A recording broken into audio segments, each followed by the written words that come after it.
الموضوع كله بيبدأ من لحظة انت بتاخد فيها القرار انك هتنزل الجيم. بس لما بتنزل بتتفاجئ، تلاقي اشكال غريبة، ناس اول مرة تشوفها، فورمة جامدة جدا، جو تاني خالص. بس بتلاقي نفسك مش عارف اي حاجة، مش عارف تتمرن ازاي، مش عارف تبدأ منين.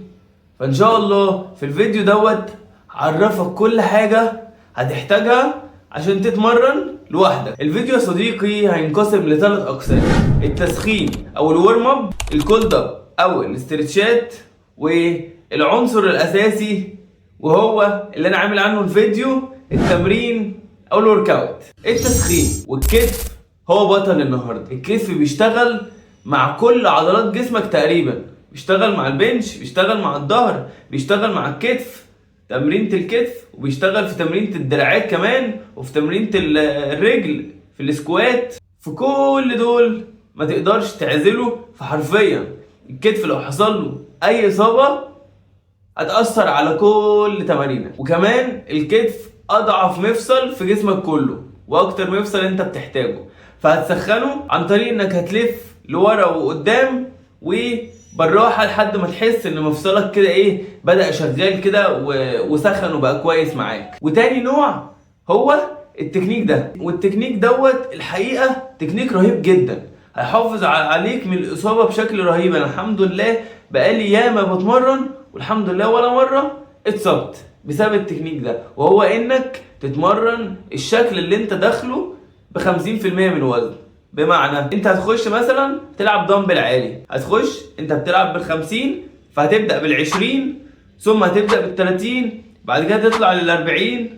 كل دوت 6 عدات لحد ما يحصل فيه تدفق دم بس، وتحس ان العضله كده بقت بامبت كده، وتخش تتمرن على طول بال50 كيلو، ومفيش حاجه هتقدر تحصل لك طول ما انت بتتابع التكنيك ده بعد ربنا طبعا. الاسترتشات او الكولد اب مكونه من جزئين: استرتشات ثابته بعد التمرين، واسترتشات متحركه قبل التمرين. الاسترتشات المتحركه اختياري، مش عايز تعملها ما تعملهاش، انما الاهم هي الاسترتشات الثابته. اعملها قعدة تمرين، هتحسن معاك الريكفري جدا، هتقلل من الاجهاد جامد، لان العضله بتبقى مليانه كده دم.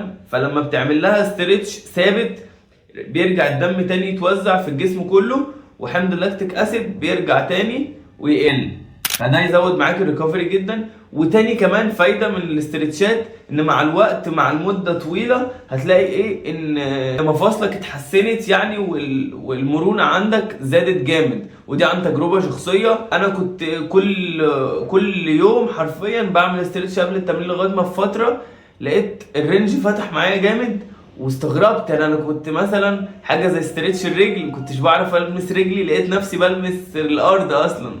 فمع الوقت تفرق معاك جدا جدا. التمرين اول حاجه بسالها لاي حد بيجي يتمرن: هتتمرن كام يوم؟ وتعالى نبدا باسوا سيناريو، يوم واحد. نبدا على طول اول حاجه التشيست بريس ماشين، وبعديها التي بار رو، ثم الشولدر بريس واللاترال ريز على طول، وبعديها ليج ستنشن وليج كيرل وكالفس وكرانشز. هسيبهم لك على الشاشه، خدهم سكرين عشان لما تخش تتمرن احلى تمرين. يومين في الاسبوع، هنقسم اليومين ليوم اور ويوم لور. ونبدا بيوم الابر. يوم الابر هتخش بانكلاين دمبل بريس، وبعدها اللو رو، وبعد كده التي بار رو، بعديها شولدر بريس، بعديها ترايسبس دمبل كيرل.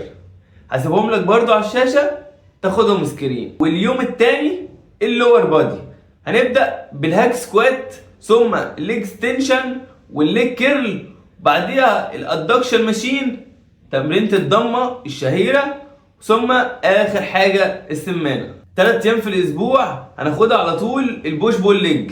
ونبدا بيوم البوش هناخد انكلاين دمبل بريس وفلاي ماشين، بعد كده شولدر بريس، ثم بعدها اللاترال ريز، وبعدها تراي بوش داون وبريتشر كيرل، ثم ريفرس كيرل للسواعد يا مان. وندخل على البول، هنلعب لات بول داون، ثم اللورو، وبعديها التي بار رو، ثم الريفرس فلاي، وبعدها دمبل كيرل وبريتشر كيرل وشراجز او الترابيس يعني.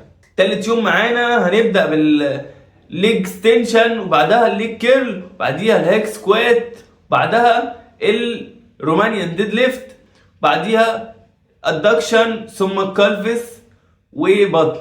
4 ايام في الاسبوع هنلعب بوش بول ليج ابر، عشان يبقى احنا مرنا الجسم من فوق كذا مره. هنلعب يوم الابر تي بار رو، لات بول داون، انكلاين دمبل بريس، وبعدين ولاترال ريس، فرونت ريس، ترايسبس اكستنشن، دمبل كيرل. كل دول مجموعتين في 12 عد. اخر حاجه ال5 ايام في الاسبوع ده انت هتاخد بوش يوم وبول في يوم، بعد كده تاخد يوم راحه، بعد كده تعيد تاني بوش وبعديها بول، بعديها ليجز، وكده انت خلصت الاسبوع.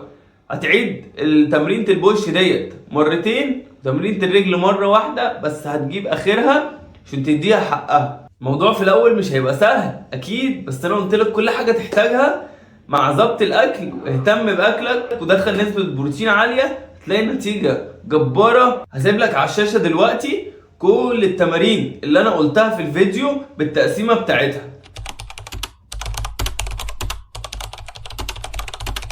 لكن لازم تعرف برضو ان في الاول والاخر المدرب لما يبقى معاك هنتطور اسرع اكتر، وده احسن وامن ليك. فعشان كده انا عامل خاص مع التدريب الاونلاين، هسيب لك الرابط في البايو او في اول تعليق. ابعت لي وان شاء الله نعمل احلى تطور ونوصل لنتيجة مرعبة. وبس كده، كان معاكم حمزاوي، مع السلامة.